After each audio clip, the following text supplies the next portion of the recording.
भाई साहब से निवेदन करूंगा, बिशन दास जी जल्दी से मंच पर इन बच्चों के साथ थोड़ा सहयोग करने का कष्ट करेंगे। बिशन दास जी।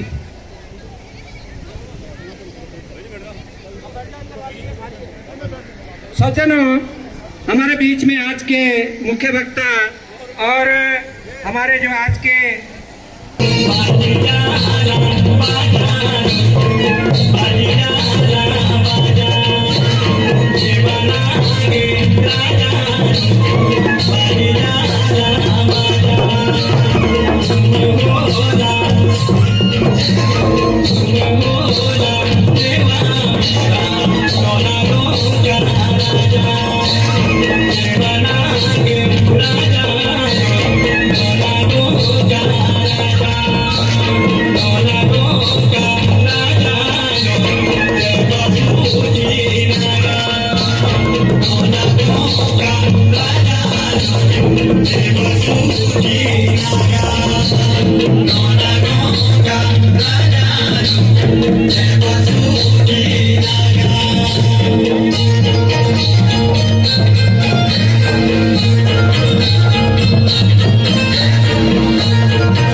विधर्म अर्थात विगता धर्म है विधर्म, जिसमें धर्म का प्रवेश लेस मात्र भी प्रवेश न हो। अधर्मे धर्म मानिना, जहां अधर्म को ही धर्म मान लिया जाता है उसको हम विधर्म कहते हैं। जैसे सजावट के लिए प्लास्टिक के, कागज के, आजकल कपड़ों के फूल बनाए जाते हैं, वो देखने में तो वास्तव में फूल जैसा होता है, उसकी लाइफ भी बहुत है, उसमें आकर्षण करने की क्षमता भी है, महफिल को सजाने की भी क्षमता है, पर उसमें हकीकत कुछ भी नहीं है, उसकी सत्यता कुछ नहीं है। वैसे ही आज सनातन धर्म के अतिरिक्त जितने भी विधर्म उत्पन्न हो रखा है, सनातन धर्म को कुचलने के लिए वो सब के सब विधर्म कपड़े के फूल, कागज के फूल की तरह हैं, ये प्लास्टिक के फूल हैं। ये देखने में आकर्षक तो लगते हैं और इनकी संख्या भी बहुत है। इसको बनाना भी सरल होता है, पर जो प्लास्टिक का फूल है उसे बनाया जा सकता है फैक्ट्री में, पर जो ओरिजिनल गुलाब के फूल होते हैं, वृक्षों के फूल होते हैं, उसका निर्माण कोई नहीं करता, उसका निर्माण तो विधाता करता है, परमात्मा करता है। तो वास्तव में सनातन धर्म का निर्माण स्वयं भगवान ही किए हैं, पर भगवान भी जब सनातन धर्म में अवतरित होते हैं तो अपने आप को इसका सृष्टा नहीं बताते। यदा यदा ही धर्मस्य ग्लानिर्भवति भारत, भगवान भी फिर भी भगवान कहते हैं कि मैं धर्म रक्षक हूं, परित्राणाय साधूनाम विनाशाय च दुष्कृताम। वो धर्म की रक्षा के लिए भगवान अवतरित होते हैं और मानव जाति को, सनातन धर्मावलंबी को ये शिक्षा देते हैं भगवान कि नित्यो धर्मः, हे मानव जाति एकमात्र धर्म ही नित्य है, इसके अतिरिक्त संसार में जो दृष्टि गोचर है वो सब अनित्य पदार्थ है। यहाँ तक तुम्हारा शरीर भी अनित्य है, आज है कल चिता की अग्नि में तुम्हारा शरीर जल जाएगा, पर रह जाएगा एकमात्र धर्म।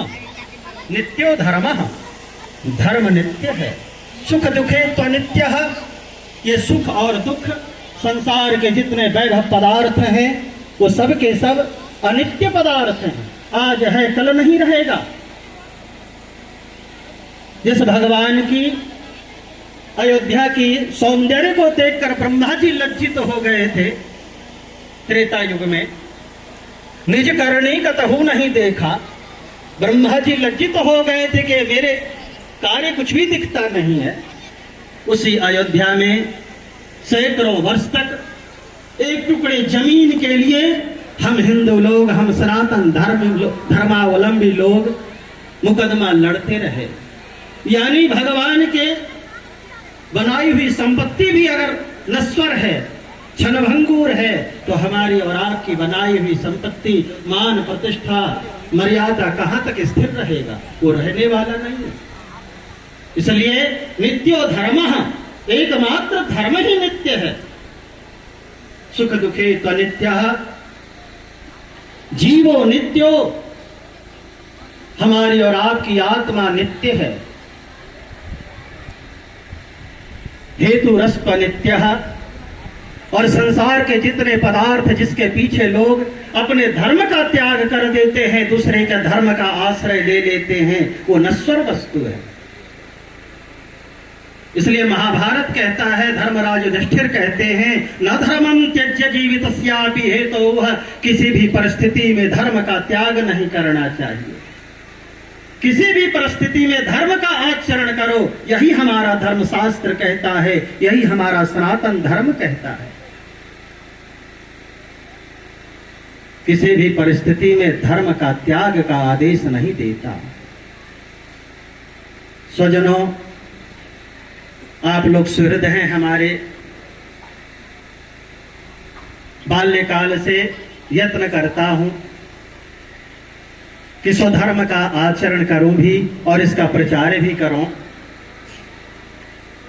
स्वधर्म निधनः श्रेयः, गीता में भगवान कहते हैं कि अपने धर्म के लिए मर जाना उत्तम है। पर धर्मो भयावह, पर दूसरे के धर्म का आचरण करके और संसार के सारे वैभव प्राप्त हो जाए, मान प्रतिष्ठा प्राप्त हो जाए, मान सम्मान प्राप्त हो जाए, वो सब नगण्य है, उसकी कोई कीमत नहीं है। आहार